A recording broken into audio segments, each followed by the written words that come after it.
UP मदरसा act पर supreme फैसला। Supreme court ने पलटा हाई कोर्ट का फैसला। 16,000 मदरसों को मिली राहत। मुंशी मौलवी बना पाएंगे मदरसे, नहीं दे पाएंगे कामिल और फाजिल की डिग्री।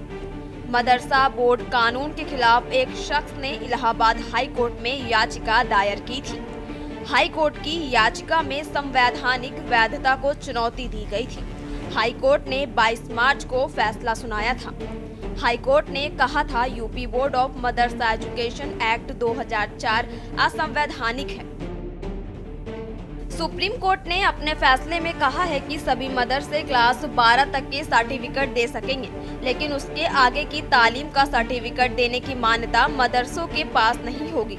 मदरसा एक्ट पर यह फैसला chief justice DY Chandrachud, justice डेबी पारदीवाला और जस्टिस मनोज मिश्रा की पीठ ने सुनाया है। पीठ ने कहा कि हाईकोर्ट का फैसला ठीक नहीं था। इसके साथ ही सुप्रीम कोर्ट की बेंच ने मदरसा एक्ट को भी सही बताया है। बहरहाल सुप्रीम कोर्ट ने इस फैसले से उत्तर प्रदेश के 16,000 मदरसों को राहत मिल गई है। यूपी मदरसा एक्ट को लेकर के ऑनरेबल सुप्रीम कोर्ट ने और ऑनरेबल चीफ जस्टिस की अध्यक्षता में 3 जजों की बेंच ने फैसला सुनाया है कि मदरसा एक्ट 2004 उत्तर प्रदेश विधानसभा से जो पारित हुआ था वो पूरी तरह से कॉन्स्टिट्यूशनल है। और इलाहाबाद हाई कोर्ट का फैसला जो मार्च 2024 में आया था, जिसने जो है मदरसा एक्ट को अनकॉन्स्टिट्यूशनल घोषित कर दिया था, उसको जो है सुप्रीम कोर्ट ने निरस्त करते हुए मदरसा एक्ट को पूरी तरह से संवैधानिक कॉन्स्टिट्यूशनल करार दिया है। हाँ, सुप्रीम कोर्ट ने ये कहा है कि मदरसा में यदि क्वालिटी एजुकेशन नहीं है, जिसको लेकर के इलाहाबाद हाई कोर्ट की लखनऊ बेंच ने क्वेश्चन उठाया था कि मदरसा में क्वालिटी एजुकेशन नहीं है, केवल रिलीजियस एजुकेशन दी जाती है। दोनों चीजों को लेते हुए सुप्रीम कोर्ट ने 2 अहम फैसले दिए हैं। एक गाइडलाइंस दिया है कि मदरसा में अगर नॉन माइनॉरिटी बच्चे पढ़ रहे हैं तो उनको रिलीजियस एजुकेशन देने के लिए कंपेल नहीं किया जाएगा। और दूसरी चीज कहा है कि अगर सरकार को लगता है कि क्वालिटी एजुकेशन मदरसों में नहीं हो रही है तो सरकार जो है मदरसा एक्ट में सारे प्रोविजंस दी गए हैं, उसके तहत जो है क्वालिटी एजुकेशन को मेंटेन करने के लिए कानून ला सकती है, उसमें कुछ बदलाव ला सकती है, जिससे कि बच्चों का भविष्य अंधकारमय न हो। और आने वाली दुनिया में जितनी चीजें अपडेट हो रही हैं, उसी के साथ साथ बच्चे जो है उसमें भी अपडेशन होते चले जाएं। चूंकि बच्चों को जो एजुकेशन का राइट दिया गया है आर्टिकल 21A में, राइट टू एजुकेशन में, उसका पर्पज केवल इतना है कि जो आने वाली पीढ़ी है, जो बच्चे हैं, वो जो है आने वाली दुनिया को समझ सके। और आने वाली दुनिया को समझने के लिए सब्जेक्ट को समझना जरूरी है। जो सब्जेक्ट जो है पढ़ाए जाते हैं मदरसे में, उसको ठीक ठाक करने के लिए सुप्रीम कोर्ट ने गाइडलाइंस दिया है राज्य सरकार को कि मदरसा एक्ट को रेगुलेट कर सकती है क्वालिटी एजुकेशन को मेंटेन करने के लिए। यूपी में मदरसों का क्या है आंकड़ा? सूबे में मदरसों की कुल तादाद करीब 23,500 है। इनमें 16,513 मदरसे मान्यता प्राप्त हैं, यानी ये सभी रजिस्टर्ड हैं। करीब 8,000 मदरसे और मान्यता प्राप्त हैं। मान्यता प्राप्त मदरसों में 560 ऐसे हैं जो एडेड हैं, यानी 560 मदरसों का संचालन सरकारी पैसों से होता है। इलाहाबाद हाई कोर्ट ने मदरसों पर प्रतिबंध लगा दिया था और मदरसों के खिलाफ फैसला दिया था। उस पर मदरसा एसोसिएशन के लोग सुप्रीम कोर्ट पहुंचे और सुप्रीम कोर्ट में अपील की उसके खिलाफ। तो सुप्रीम कोर्ट ने एक तवील सुनवाई की। तवील सुनवाई करने के बाद, तमाम तथ्यों को देखने के बाद मदरसों के हक में फैसला दिया है। अब उन मदरसों का वजूद बाकी रहेगा और उस पर कोई भी कदगन लगाम नहीं लग सकती है और उस पर कोई अब आपत्ति करने का कोई मौका नहीं मिलेगा।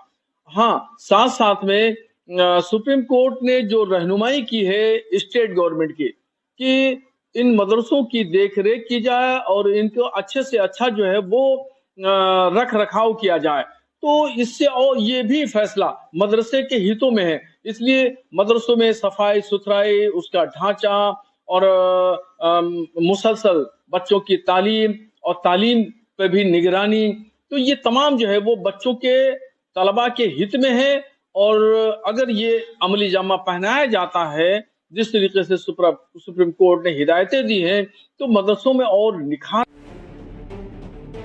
हाई कोर्ट ने क्यों रद्द किया था कानून?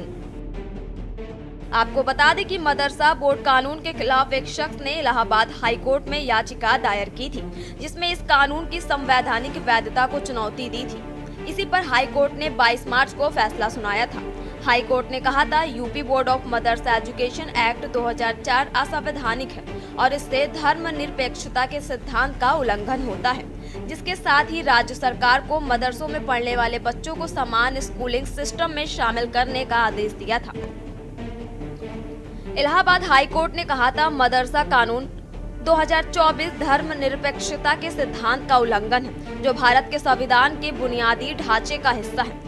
अदालत ने ये भी कहा था कि सरकार के पास धार्मिक शिक्षा के लिए बोर्ड बनाने या किसी विशेष धर्म के लिए स्कूली शिक्षा के लिए बोर्ड बनाने का अधिकार नहीं है।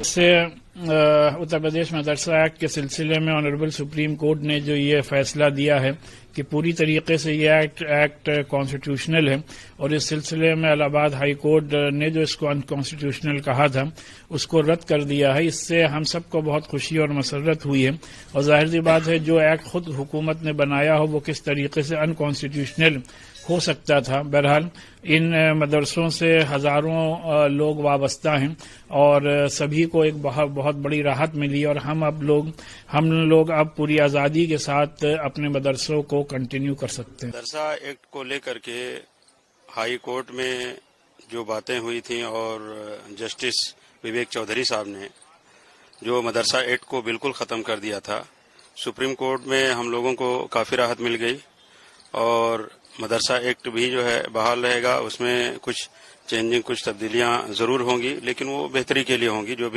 जो भी फैसला आया हम उसका इस्तकबाल करते हैं और बेहतर है।